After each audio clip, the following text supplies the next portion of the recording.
Investment from abroad takes several forms. A capital investment that is owned and operated by a foreign entity is called foreign direct investment. For example, Ford Motor Company may build a car factory in Mexico and it's operated by the Mexican society. Or an American might buy stock in a Mexican corporation.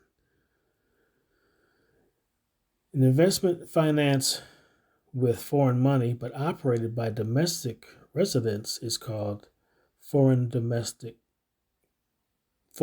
portfolio investment. So an investment may be financed with foreign money but operated by domestic residents. This is called foreign portfolio investment. Investment from abroad is one way for a country to grow. Investment from abroad is one way for poor countries to learn the state-of-the-art technologies developed and used in richer countries. An organization that tries to encourage the flow of capital to poor countries is the World Bank. Education, investment in human capital. It is at least as important as investment in physical capital for a country's long-run economic success. In the United States, each year of schooling has historically raised a person's wage by an average of 10%. Investment in human capital, like investment in physical capital, has opportunity costs. When students are in school, they forego wages they could have earned as members of the labor force. Some economists have argued that human capital is particularly important for economic growth because human capital confers positive externalities. An externality is an effect of one person's actions on the well-being of a bystander. For instance, the return from schooling for society is even greater than the return for the individual. An educated person, for instance, might generate new ideas about how best to produce goods and services. One problem facing poor countries is the brain drain. The immigration of many of the most highly educated workers to rich countries where these workers enjoy a higher standard of living. These students may choose not to return home, and this brain drain will reduce the poor country's stock of human capital even further. Nutrition and health. Healthy workers are more productive. Another way policymakers can foster economic growth is by protecting property rights and promoting political stability. An important prerequisite of the price system is to work. An important prerequisite of the price system to work is an economy-wide respect for property rights. Property rights refer to the ability of people to exercise authority over their own resources. The civil justice system ensures that buyers and sellers live up to their contracts.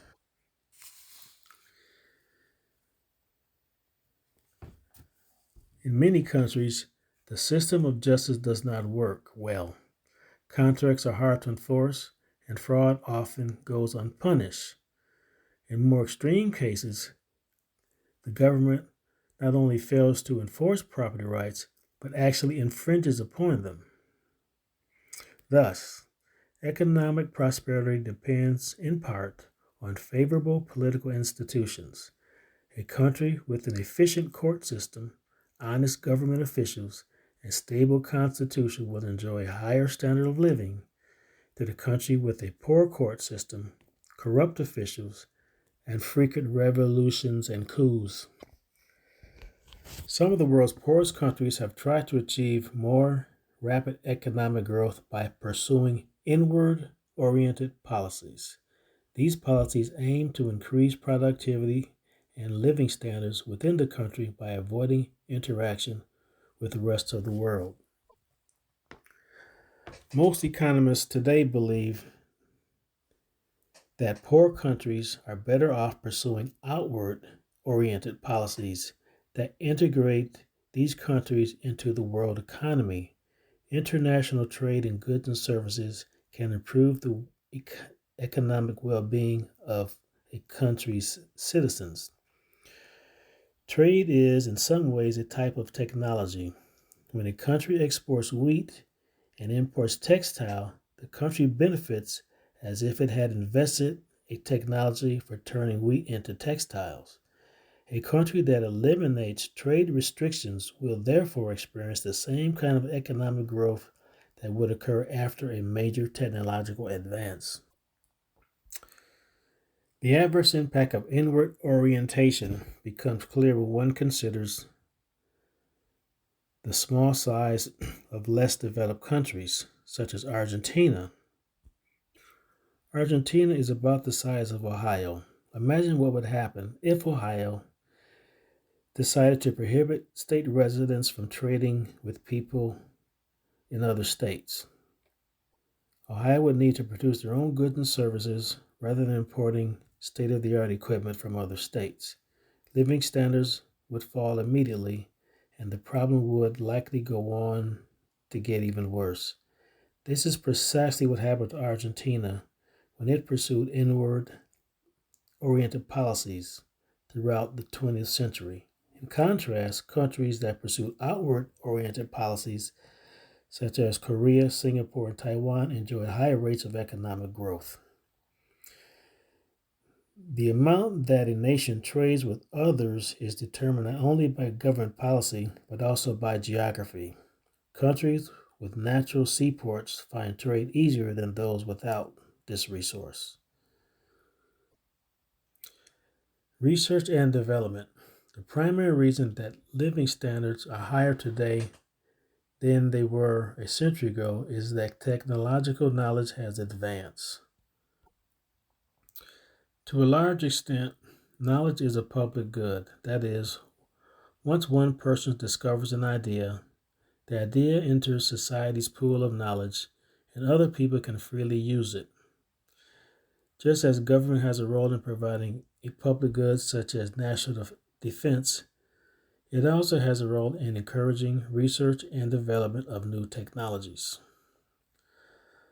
Another way in which government policy encourages research is through the patent system. When a person or firm creates an innovative product, such as a new drug, the inventor can apply for a patent. By allowing inventors to profit from their inventions, even though only temporary, the patent system increases the incentive for individuals and firms to engage in research. Population growth. This problem is most apparent in the case of human capital. Countries with high population growth have large numbers of school-aged children. This places larger burden on the education system. It is not surprising, therefore, that educational attainment tends to be low in countries with high population growth. This rapid population growth makes it harder to provide workers with tools and skills they need to achieve high levels of productivity. Let's take a look at why is so much of Africa is poor. Africa has low capital investment.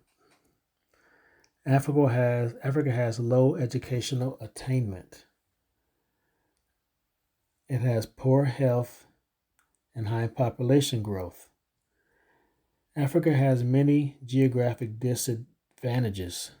More than 25% of the people in Africa are landlocked.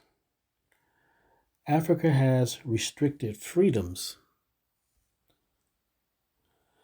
Greater freedom is associated with higher incomes, perhaps because restrictions of freedom impede the economy's ability to allocate the resources efficiently. In Africa, there's rampant corruption.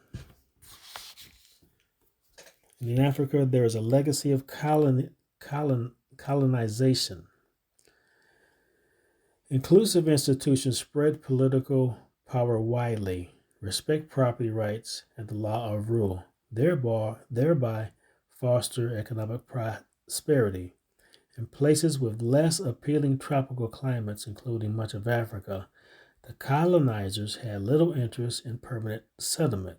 As a result, they established extractive institutions such as authoritarian governments designed to exploit the region's population and natural resources.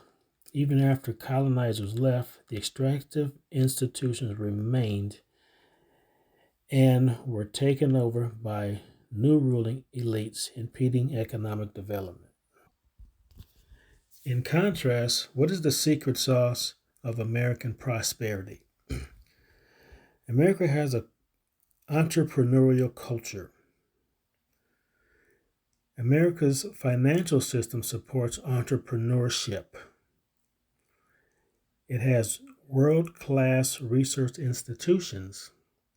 In America, labor markets generally link workers and jobs unimpeded by large trade unions. America has a growing population, including immigration.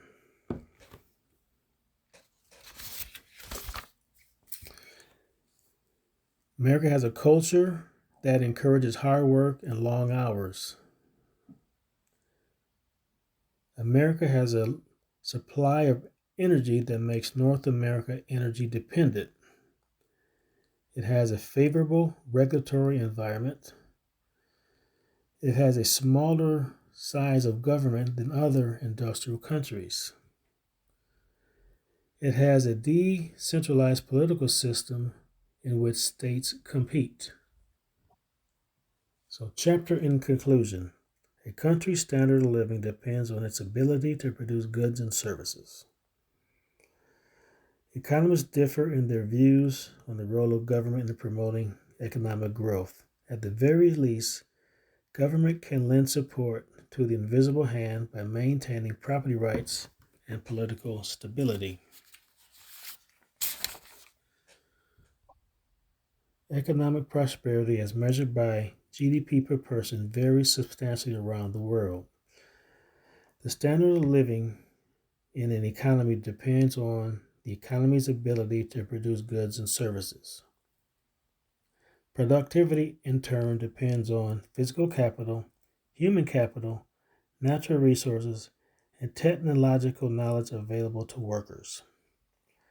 Government policies can try to influence the economy's rate in many ways by encouraging investment and saving, facilitating investment from abroad, fostering education, promoting good health, maintaining property rights and political stability, allowing free trade, and supporting the research and development of new technologies. The accumulation of capital is subject to diminishing returns. The more capital an economy has, the less additional input the economy gets from an extra unit of capital.